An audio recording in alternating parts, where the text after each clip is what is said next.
Assalamualaikum warahmatullahi wabarakatuh. Perkenalkan, kami dari kelompok 8, mata kuliah analisis dan perancangan sistem yang diampu oleh Ibu Isani Mazalfi. Pada kesempatan kali ini, kami ingin mempresentasikan em, tugas akhir kami, yaitu mengenai klinik bersalin. Perkenalkan, saya Rahmi dengan NIM 2410531037.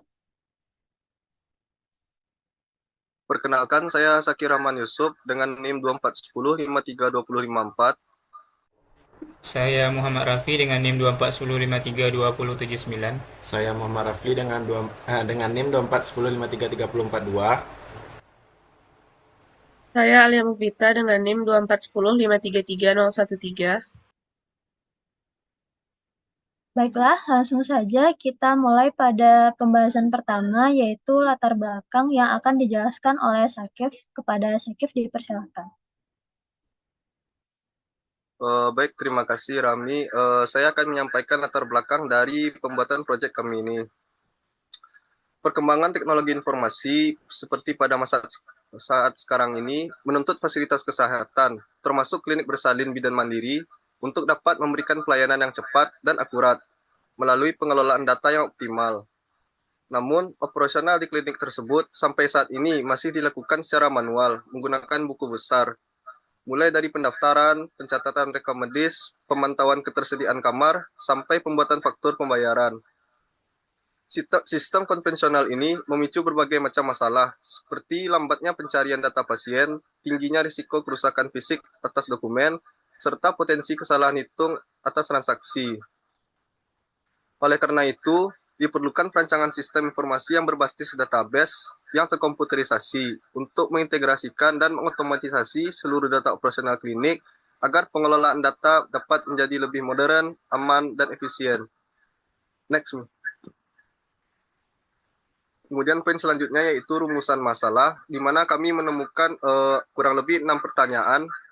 Yang pertama itu bagaimana sistem administrasi dan pelayanan yang berjalan di klinik bersalin bidan mandiri pada saat ini.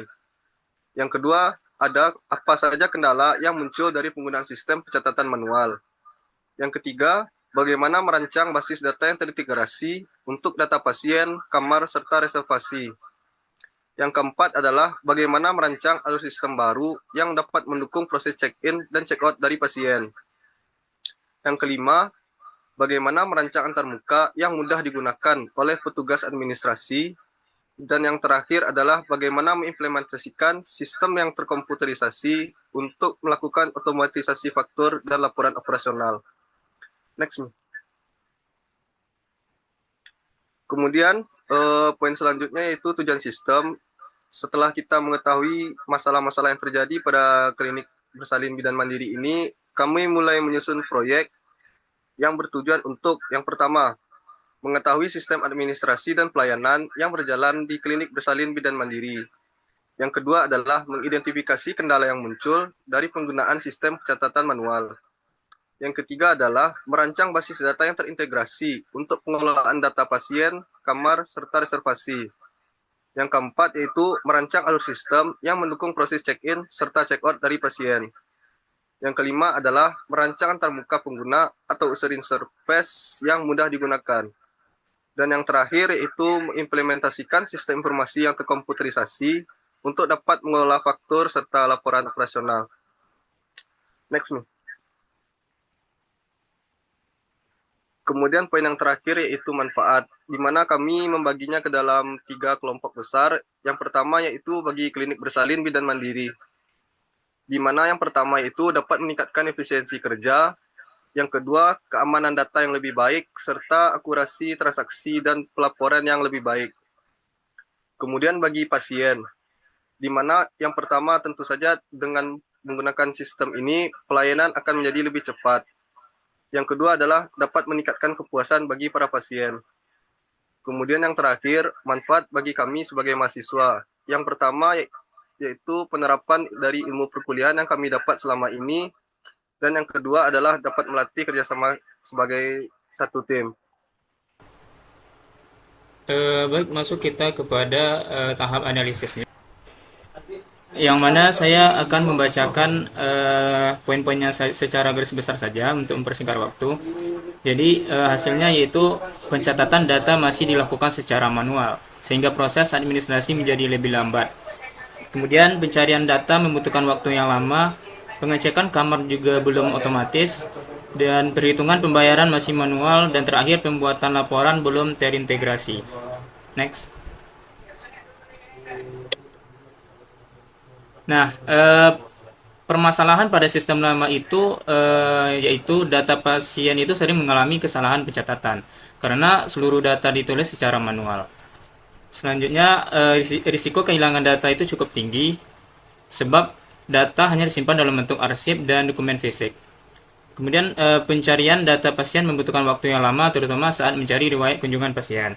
Proses pembayaran rentan terhadap kesalahan perhitungan karena masih menggunakan kalkulator dan pencatatan manual.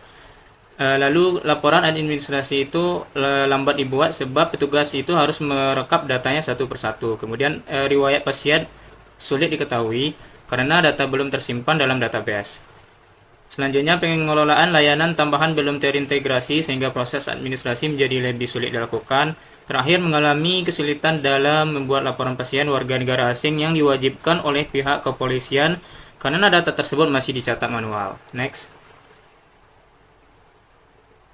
Nah, di sini adapun solusi sistem yang dapat diusulkan menyimpan data menggunakan database sehingga data lebih aman dan mudah dikelola.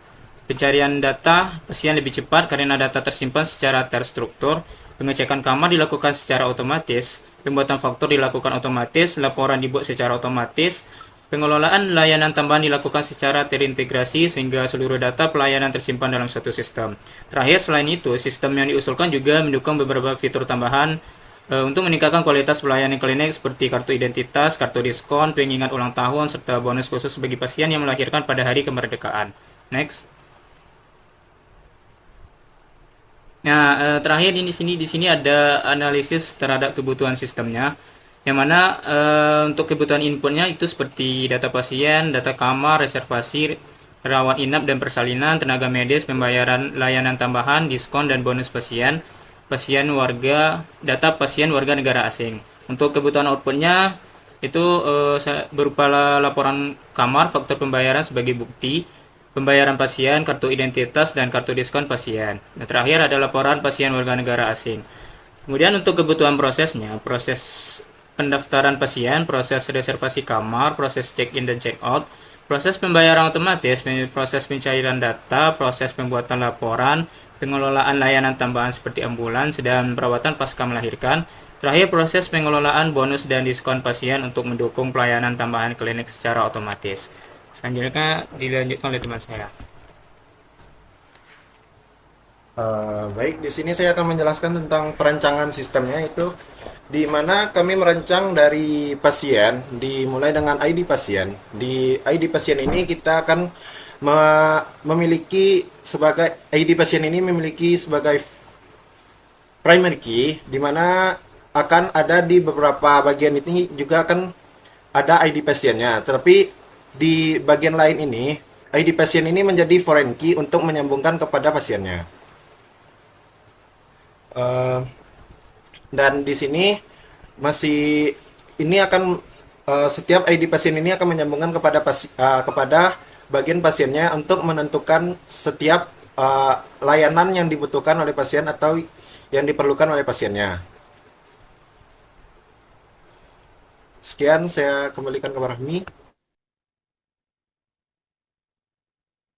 Baiklah, untuk bagian tabel, di sini ada beberapa tabel yang kami gunakan. Yang pertama yaitu tabel inap, kemudian ada tabel inkubator untuk asumsi tambahan kami di mana apabila terdapat bayi yang membutuhkan inkubator, kemudian ada tabel kamar yang memuat nomor kamar tentunya sebagai primary key dan juga kelas serta tarifnya, kemudian ada status kamarnya.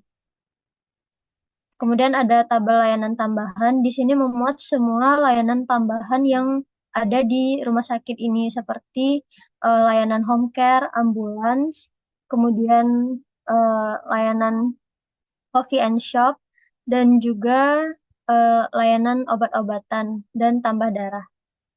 Kemudian ada tabel pasien yang memuat semua hal yang berhubungan dengan pasien ataupun informasi mengenai pasien. Tabel ini merupakan database dari form pengisian pasien nantinya, form registrasi. Kemudian ada tabel password yang memuat password, tabel perawatan bayi untuk mendukung asumsi tambahan tadi. Kemudian ada tabel persalinan yang memuat database dari formulir persalinan. Kemudian ada tabel reservasi,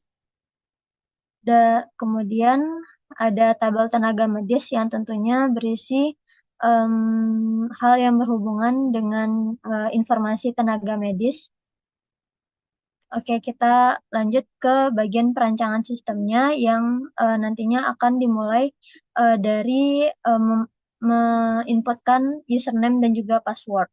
Nanti akan dikonfirmasi pada tabel password tadi. Nanti untuk lebih jelasnya akan dijelaskan pada database di mana kita akan langsung praktek nantinya. Jadi ini hanya sebagai penjelasan singkat saja. Ini untuk tampilan dashboardnya. Kemudian untuk formnya ada form registrasi pasien, form check-in, kemudian ada form persalinan, form check-out yang terbagi dua. Apabila terjadi komplikasi pada bayi, maka ibu bisa check-out duluan. Maka dari itu form check-outnya kita pisah antara form pasien dengan form check-out bayi. Kemudian ada form layanan tambahan, form perawatan bayi, dan juga ada faktur yang terdiri dari faktur pembayaran ibu, dan juga apabila check-out-nya terpisah nantinya ibu dengan bayi, maka juga ada faktur bayi. Untuk output akan dijelaskan oleh Alia, kepada Alia dipersilakan. Baik, untuk selanjutnya ada desain outputnya. Yang pertama itu ada laporan status BPJS, yang mana ini menunjukkan pasien-pasiennya itu menunjukkan status pasiennya apakah dia mandiri atau BPJS. Next. Selanjutnya ada laporan ulang tahun pasien. Next nih. Selanjutnya itu ada output faktur pembayaran.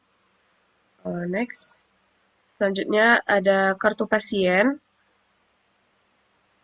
Selanjutnya itu ada laporan perawatan bayi atau faktur bayi. Kemudian ada laporan pasien WNA yang mana ini diperlukan nantinya ketika misalnya diperlukan oleh pihak kepolisian. Next. Selanjutnya ada laporan sejarah kedatangan. Next. Kemudian ada laporan status kamar yang mana itu akan menunjukkan apakah kamar tersebut sudah dipesan atau tersedia atau terisi. Next.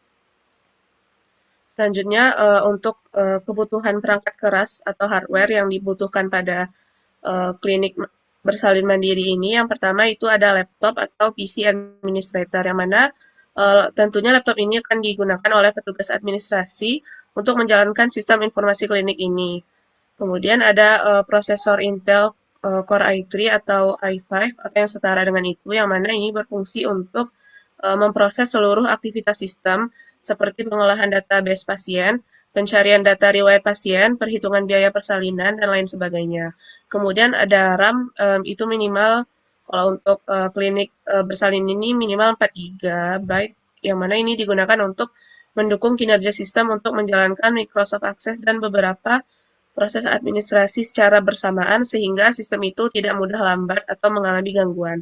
Kemudian atau ada hard disk yang mana ini berfungsi sebagai media penyimpan database klinik. Next. Selanjutnya itu ada printer yang mana ini digunakan untuk mencetak seperti faktur pembayaran pasien, kemudian laporan administrasi harian atau bulanan, kemudian untuk mencetak kartu identitas pasien dan lain sebagainya. Kemudian ada mouse dan keyboard yang mana ini diperlukan juga sebagai perangkat input untuk membantu petugas dalam memasukkan data pasien, melakukan pencarian data, dan lain sebagainya. Kemudian ada router atau WiFi, yang mana ini digunakan untuk menghubungkan komputer itu dalam jaringan sehingga data itu dapat diakses secara lebih mudah.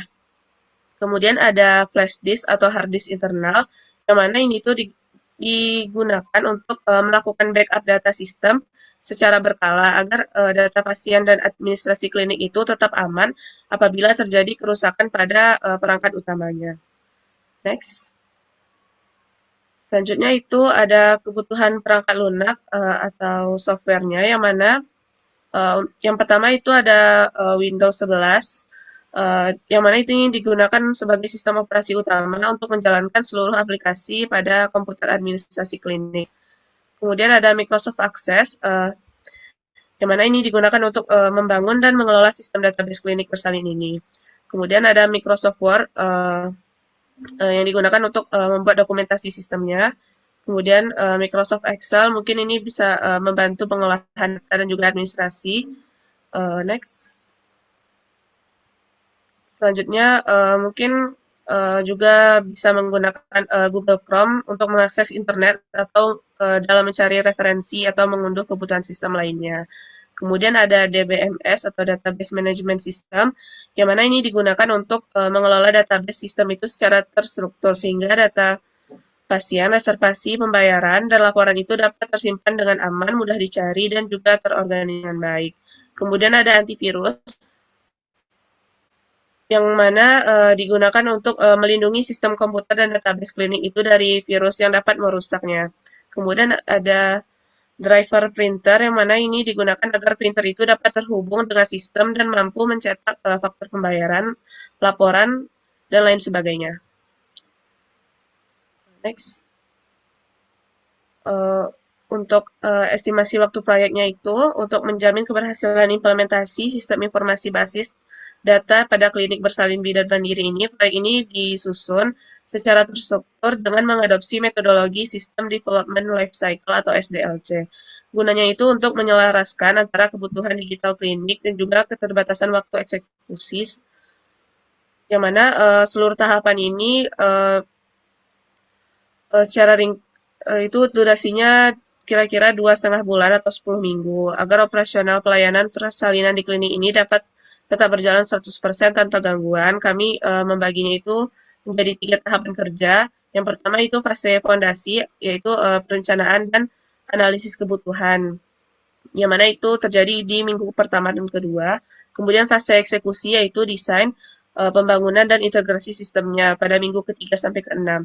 Kemudian fase finalisasi, yang mana di sini kita melakukan testing, pelatihan staf dan juga migrasi dan juga go live, yang mana itu terjadi di minggu ke-7 sampai ke-10. Next. Baiklah, kami langsung saja pada menjalankan database yang telah kami buat. Dimulai dari input username dan juga password.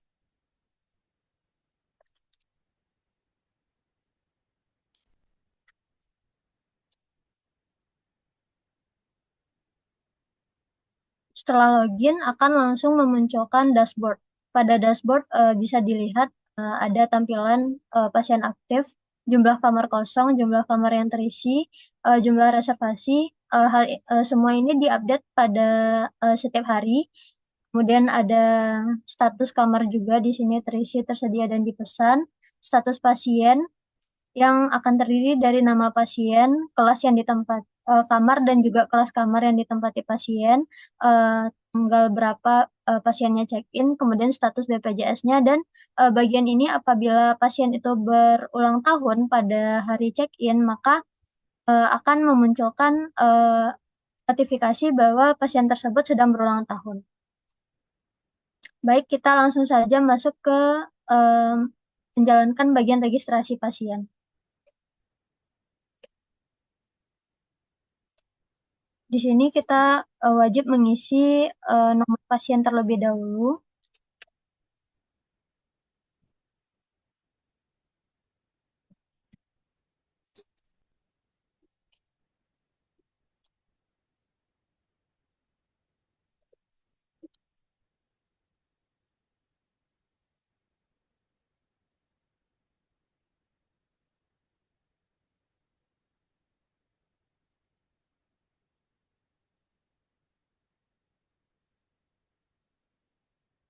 Apabila pasien berulang tahun, maka akan muncul pop-up seperti ini.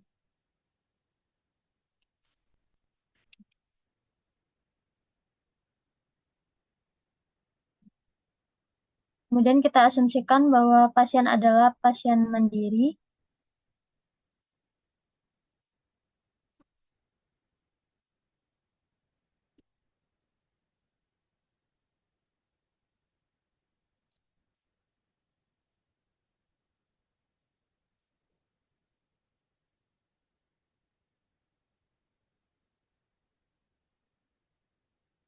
Kemudian data disimpan.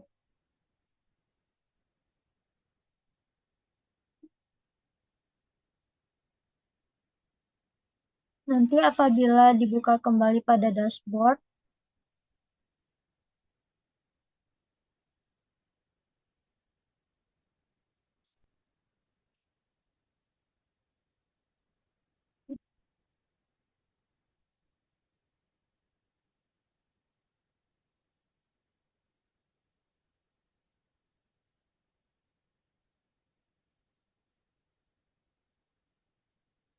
oke, setelah registrasi, pasien bisa reservasi ataupun em,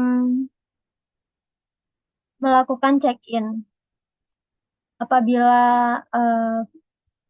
hal ini digunakan agar tidak ada pasien hantu yang melakukan reservasi. Jadi sebelum mereservasi itu pasien diwajibkan untuk bisa mengisi datanya terlebih dahulu.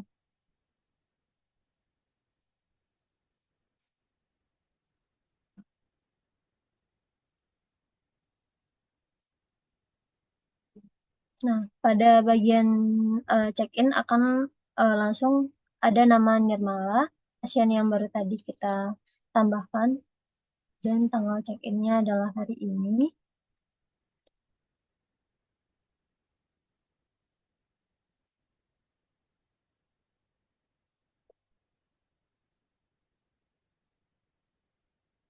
Dan nanti apabila nomor pasiennya dipilih, itu nama lengkap dan juga status BPJS-nya akan langsung terisi secara otomatis.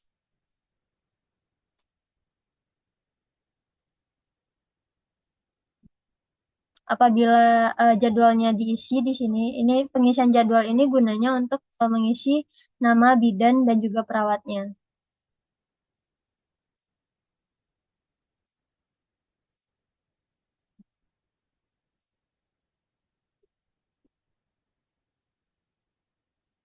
Nah, apabila dipilih bagian kamar di sini, maka akan langsung tersedia statusnya apakah kamar tersebut statusnya bagaimana, apakah tersisa atau dipesan.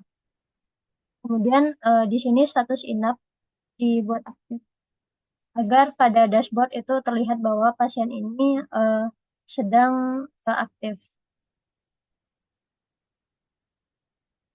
Nanti akan muncul pop-up seperti ini yang menjelaskan bahwa check-in-nya berhasil, kemudian kamar yang ditempatinya kamar berapa, dan tim medis yang akan menanganinya siapa. Pada bagian tim medis ini nanti akan dimaksimalkan sebanyak 3 kali. Apabila lebih dari 3 kali nama satu tim medis terpanggil, maka otomatis namanya akan terkunci karena untuk pengendalian. Oke, nanti pada setelah check-in, kemudian status pasien sudah diupdate menjadi aktif, maka akan muncul tampilan nama pasien di sini. Selanjutnya, pada bagian persalinan,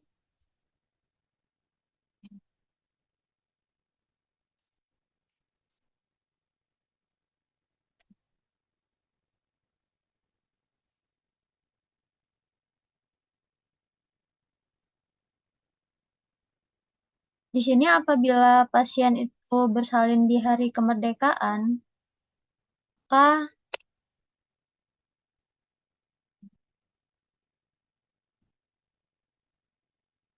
akan muncul diskon hari kemerdekaan sebesar Rp500.000. Namun apabila melahirkan pada hari biasa, maka tidak mendapat diskon.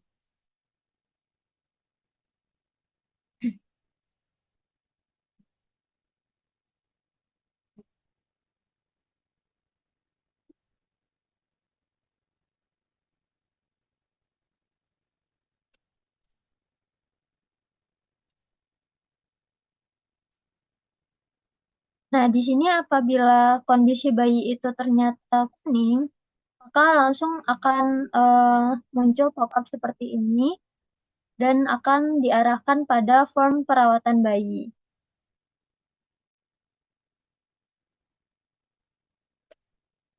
Dan kemudian untuk bagian nomor persalinan, kondisi masuk, dan semua ini akan langsung terbuat secara otomatis.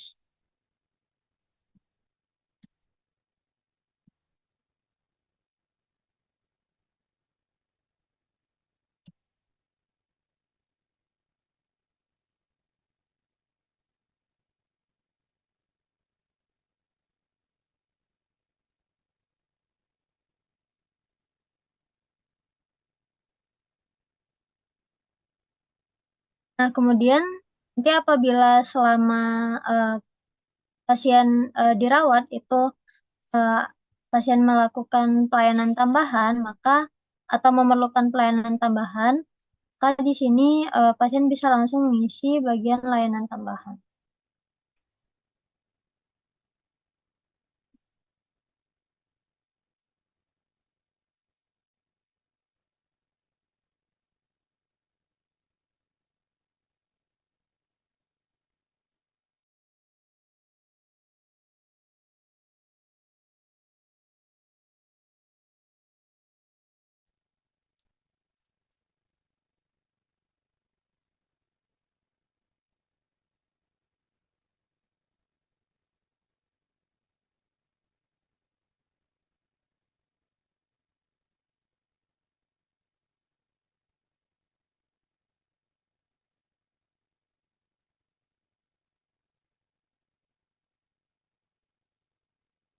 Untuk layanan seperti ambulan ataupun home care akan ada penambahan field khusus.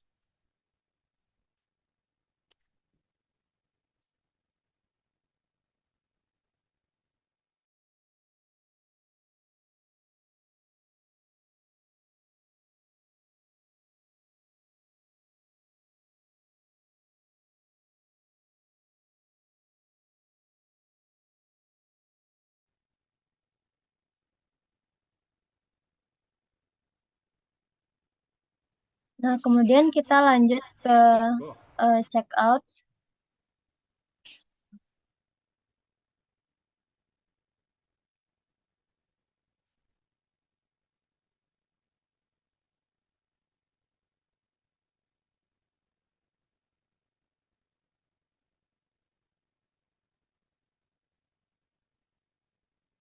Di sini akan otomatis kamarnya itu terkosongkan statusnya. Kemudian fakturnya akan dicetak secara otomatis. Seperti ini. Karena pasien itu adalah pasien mandiri, maka biaya persalinan dan juga subkamarnya itu eh, dibayarkan sepenuhnya. Dan ini pada bagian layanan tambahan langsung menjumlahkan semua layanan tambahan yang dilakukan oleh pasien berdasarkan dengan nomor inap pasien. Total bayarnya menjadi segini. Kemudian pada bayi, karena tadi bayinya bermasalah, maka akan ada check out pisah bagi bayinya.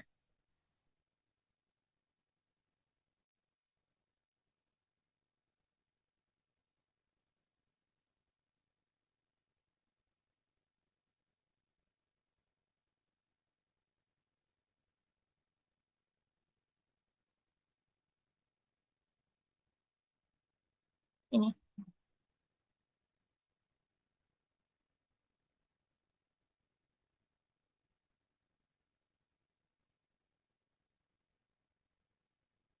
Nah, untuk bagian status BPJS ini, karena bayinya baru lahir, maka status BPJS itu mengikuti status ibunya gitu. Nah, jadi karena di sini pasiennya mandiri, maka tidak ada di cover biaya BPJS. Nah, kemudian setelah bayinya check out, nanti juga seperti kamar ibunya tadi, maka uh, bagian inkubator juga akan dikosongkan dan diubah statusnya. Kemudian faktur akan dicetak secara otomatis. seperti ini. Nah, apabila tadi pasiennya sudah check out, maka eh, apabila kita masuk lagi ke bagian dashboard, nah itu pasiennya sudah tidak ada lagi di bagian pasien aktif.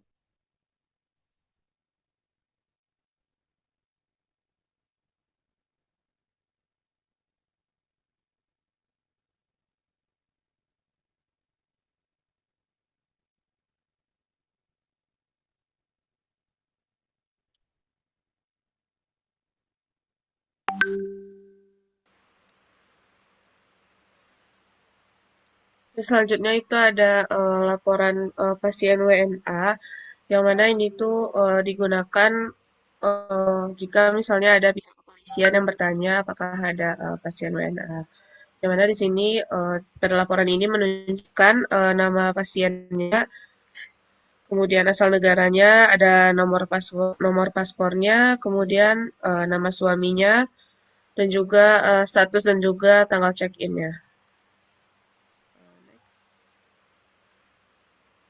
Selanjutnya ada laporan status kamar, yang mana di sini itu menunjukkan ada nomor-nomor kamarnya, eh, kemudian status kamarnya apakah sudah dipesan, apakah tersedia, dan apakah ada yang terisi. Kemudian juga ada jika terisi itu dan jika terisi ada nama pasiennya juga. Kemudian ada tanggal check-in pasiennya juga. Kemudian ada laporan BPJS, status BPJS yang mana di sini menunjukkan data-data nama pasiennya dan juga dan menunjukkan status pasiennya, apakah dia mandiri, apakah dia BPJS. Kemudian jika BPJS itu ada nomor BPJS-nya, kemudian juga ada data nomor handphone dari pasiennya. Oke, selanjutnya ini ada report atau laporan hari ulang tahun pasiennya, yang mana ini tuh akan membantu si adminnya itu tadi, yang mana laporan ini tuh dihasilkan secara per hari, yang mana tadi kan ada pasien yang check-in di hari ulang tahunnya. Nah, nanti akan otomatis muncul di report hari tanggal sekarang, yaitu ada pasien yang check-in di tanggal lahirnya nanti. Juga ini akan memudahkan pihak klinik itu untuk memberikan bingkisan atau hadiah kepada pasiennya. Dan juga nanti kan pada saat dia input reservasinya check-in-nya itu akan muncul juga pop-up atau notifikasi bahwa pasien yang dia sedang inputkan itu sedang berulang tahun gitu. Next. Selanjutnya itu ada laporan kartu pasien, yang mana ini nih digunakan untuk pasiennya kartu ini, dan juga kartu ini tuh ada kategorinya, yang mana ada platinum dan juga gold, yang mana ini tuh menunjukkan jumlah kunjungan pasiennya. Next.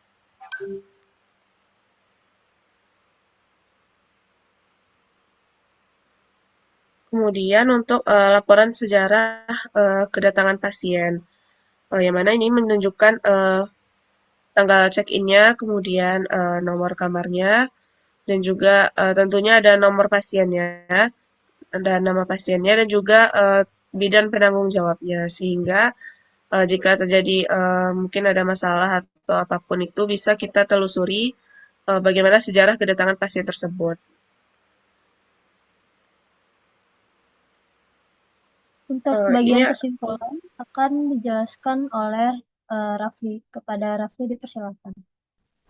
Baik, jadi di sini kesimpulan dari proyek kami yaitu perancangan sistem database yang terintegrasi pada klinik bersalin ini berhasil mentransformasi proses administrasi manual menjadi lebih efektif, efisien, dan terstruktur.